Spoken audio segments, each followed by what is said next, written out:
Shalom, apa kabar kalian hari ini? Semoga semua sehat dan dipenuhi sukacita Allah. Ada rasa bahagia kali ini karena Bunda Meski bisa bersama kalian kembali dalam Doremi, doa dan renungan misioner bersama sekami Santo Petrus dan Paulus Argapura Keuskupan Jayapura. Edisi Selasa 31 Januari 2023 dalam pekan biasa keempat. Bacaan hari ini diambil dari Injil Markus bab 5 ayat 21 sampai dengan 43. Baiklah, sebelum kita mendengarkan Injil hari ini, marilah kita berdoa. Dalam nama Bapa dan Putra dan Roh Kudus. Amin. Allah Bapa yang penuh kasih, Engkau sertai kami dengan Roh Kudus-Mu, sehingga kami selalu peduli dan mampu bertekun dalam setiap usaha. Sabda-Mu adalah jalan kebenaran dan kehidupan kami. Bersabdalah ya Tuhan, kami siap mendengarkan. Demi Yesus Kristus, Tuhan dan pengantara kami. Amin.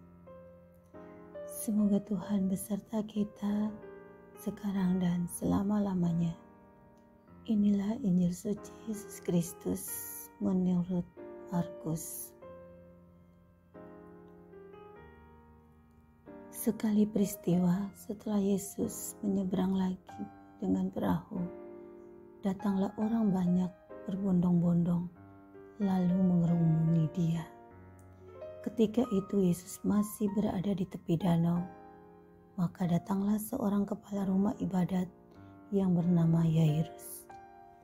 Ketika melihat Yesus, tersungkurlah Yairus di depan kakinya. Dengan sangat ia memohon kepadanya, "Anakku perempuan sedang sakit hampir mati. Datanglah kiranya dan letakkanlah tanganmu atasnya, supaya ia selamat dan tetap hidup." Lalu pergilah Yesus dengan orang itu.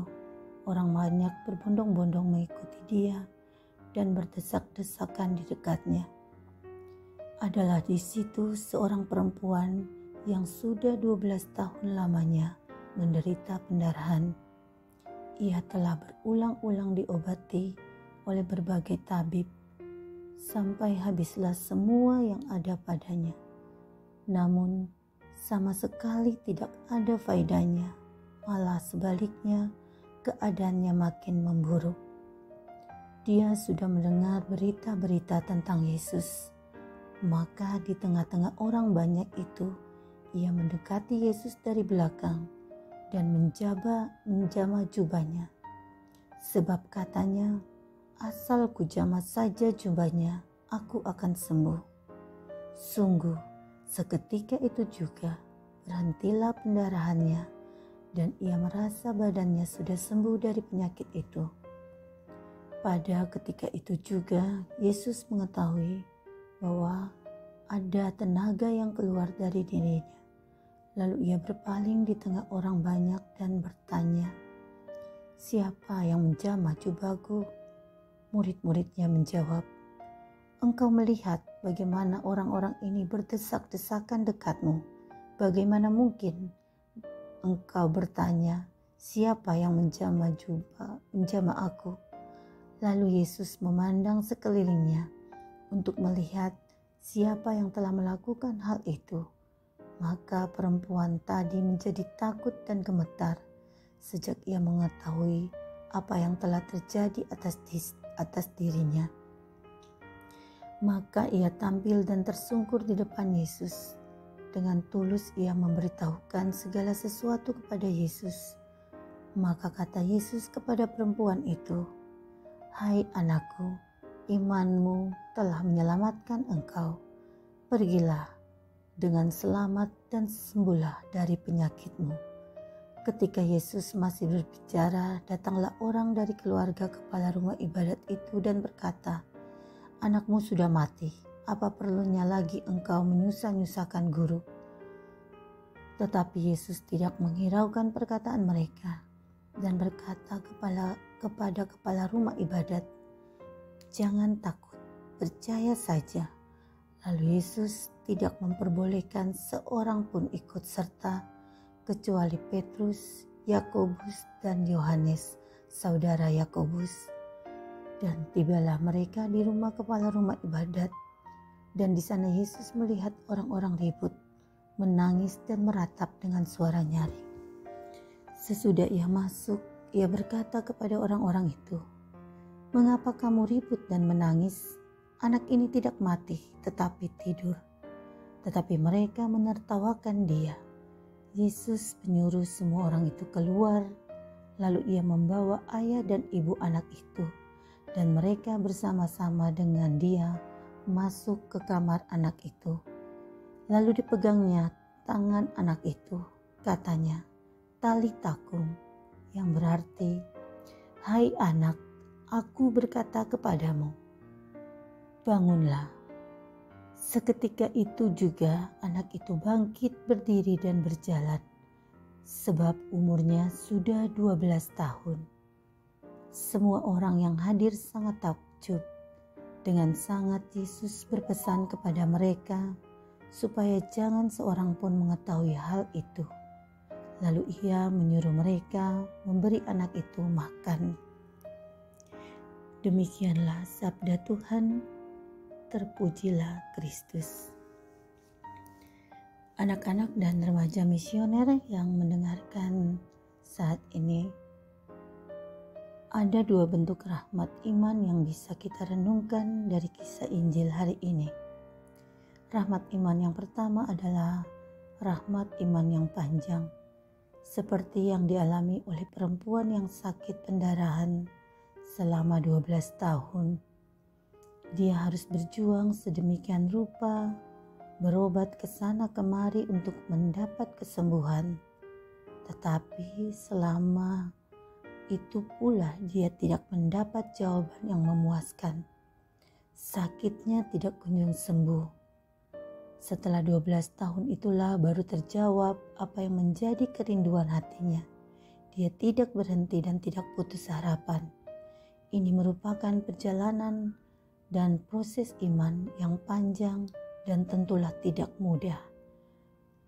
Dan rahmat iman yang kedua yang dapat kita pelajari adalah rahmat iman jalan yang pendek, atau seperti yang kita lihat pada kisah hari ini yang dialami oleh anak usia 12 tahun. Dia mendapatkan rahmat yang istimewa. Dalam arti tertentu, dia tidak perlu berjuang untuk mendapatkan kesembuhan dari Yesus. Orang lainlah yang menguasakan, tetapi rahmat itu tetap mengalir. Yesus yang diundang memberikan kebangkitan bagi anak itu. Dalam usia 12 tahun dia mendapatkan rahmat istimewa. Selama 12 tahun perempuan itu berjuang untuk mendapatkan kesembuhan, meski jalan mereka berbeda. Satu pribadi yang menyatukan momen ini yaitu Tuhan Yesus Kristus. Perjalanan iman kita juga demikian. Ada yang cepat mendapat jawaban atas doa-doa, ada pula yang perlu perjuangan lama dan melelahkan. Masing-masing dari kita mempunyai kisah masing-masing.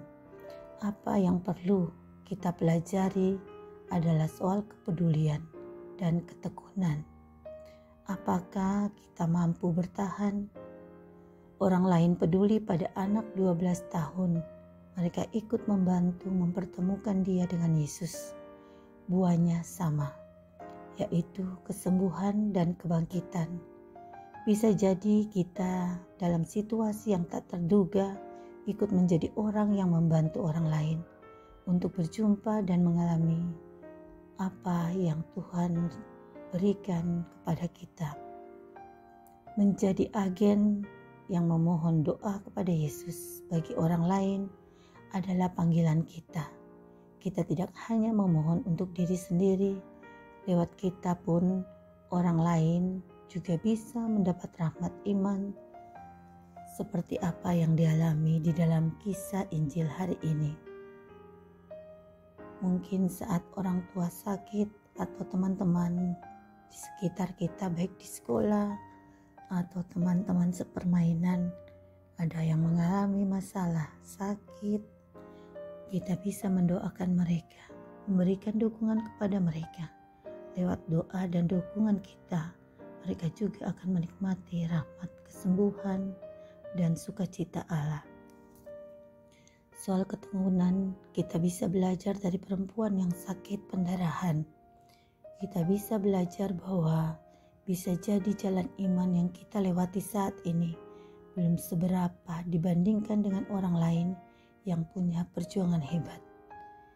Kita tidak tahu orang lain, maka yang bisa kita lakukan adalah tidak mudah mengeluh dengan berbagai kesulitan untuk beriman.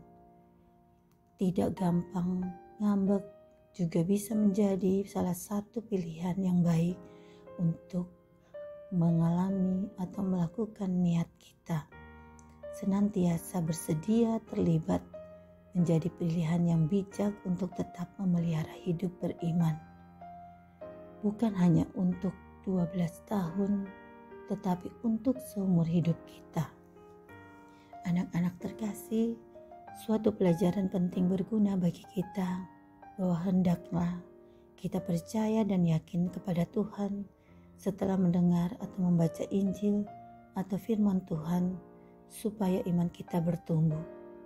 Setelah kita beriman, maka langkah selanjutnya adalah melakukan tindakan iman, atau dengan kata lain, iman harus disertai dengan perbuatan. Kesembuhan bisa terjadi karena iman orang lain yang memohon kepada Allah. Hendaknya perkataan kita juga dapat memberikan semangat dan mendorong kekuatan iman bagi orang lain, bagi sahabat, bagi saudara, bagi orang tua, dan bagi siapa saja yang sedang mengalami masalah dan sedang berdoa berharap pertolongan Tuhan, meskipun saat itu terlihat keadaannya atau keadaan mereka paras. Memang masih banyak orang beriman Kristiani yang tidak tahu akan kebenaran Tuhan, meskipun statusnya telah dibaptis sebagai umat Kristen. Berulang kali kita dinasehati agar membaca firman Tuhan yang tertulis di Alkitab, tetapi tidak ditanggapi, sehingga ketika ada persoalan dalam hidup kita, maka kita akan kebingungan dan kadang tidak mencari Tuhan. Padahal jika saja kita tahu kebenaran Tuhan, maka hidup kita akan dituntun oleh terang firman Tuhan, dan iman kita dikuatkan sehingga mampu mengatasi masalah hidup karena iman yang menyelamatkan kita. Seperti dikatakan firman Tuhan, Allah yang menghendaki supaya semua orang diselamatkan dan memperoleh pengetahuan akan kebenaran. Amin. Marilah bersama kita berdoa doa anak misioner. Tuhan Yesus, Engkau diutus Bapa menjadi berkat bagi dunia, menjadi selamat bagi manusia. Utuslah kami anak-anak-Mu di Indonesia untuk menjadi sahabat yang kuat bagi yang lemah, sahabat yang rela berkorban bagi yang menderita payah, sahabat penghibur bagi yang sakit dan gelisah. Tuhan Yesus, kami pun ingin menjadi utusan-utusan kecil-Mu, teman setia bagi yang tersingkir terlantarkan, teman bicara bagi yang kesepian terlupakan, sobat yang gembira bagi yang sedih dan susah, sobat penuh penghargaan bagi yang tak dicintai. Tuhan Yesus, utuslah kami kini dengan bantuan Roh Kudus-Mu, menjadi garam dan ragi yang baik, menjadi terang dan obor yang cemerlang, membawa kegembiraan dan pengharapan. Tuhan Yesus, kuduskanlah badanku dan sucikanlah jiwaku. Ku persembahkan diriku padamu hari ini.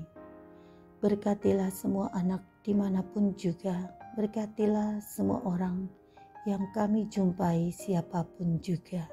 Amin. Bapa kami yang ada di surga, dimuliakanlah namamu. Datanglah kerajaan-Mu, jadilah kehendak-Mu di atas bumi seperti di dalam surga. Berilah kami rezeki pada hari ini, dan ampunilah kesalahan kami, seperti kami pun mengampuni yang bersalah kepada kami. Dan janganlah masukkan kami ke dalam pencobaan, tetapi bebaskanlah kami dari yang jahat. Salam Maria, penuh rahmat, Tuhan sertamu, terpujilah engkau di antara wanita, dan terpujilah buah tubuhmu Yesus. Santa Maria, Bunda Allah, doakanlah kami yang berdosa ini, sekarang dan waktu kami mati. Amin. Kemuliaan kepada Bapa dan Putra dan Roh Kudus, seperti pada permulaan, sekarang, selalu, dan sepanjang segala abad. Amin. Semoga kita semua selalu dilindungi dan dibimbing dan diberkati oleh Allah yang Maha Kuasa, dalam nama Bapa dan Putra dan Roh Kudus. Amin. Salam sehat selalu, selamat berkarya di hari ini, tetap semangat dan jangan lupa tersenyum. Sampai berjumpa di Doremi selanjutnya.